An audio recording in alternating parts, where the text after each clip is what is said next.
10 años para arreglar. O gato de rei. Ano tras ano seguimos a escutar as mesmas queixas dos veciños. Botan de menos as carrozas. Botan de menos o percorrido polas rúas. Desde a Terra Galega consideramos que non lles falta razón. En ningún caso pretendemos criticar o que se fai no pabellón, pero creemos que debería complementarse co percorrido polas rúas e ter en conta a vida que se dá ao povo. Hai que darle máis contido a un día tan especial para os nenos, a ilusión de poder ver os reis nunhas carrozas e acompañados durante o percorrido polas distintas rúas. Unha vez finalizado o percorrido, ten totalmente cabida a vosa proposta do pabellón. Esperemos que teñan en conta para a non ilusión dos rapaces e de non son tan rapaces.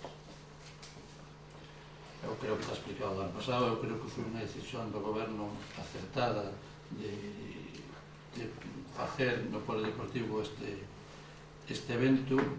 O grado de satisfacción, desde logo, dos nenos e dos pais, ou así mo fan chegar, é moi alto e, desde logo, moitos máis concellos están facendo, incluso copiando o que estamos facendo nós neste aspecto.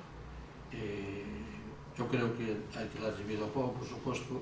Hai un tema de seguridade importante neste día, hai un tema de meteoroloxía tamén neste día moi importante e, desde logo, tamén hai que dar, se se fai unha carroza ou un desfile de reis, hai que investir, hai que meter moita pasta e que despois non se rentabiliza porque a población está dispersa.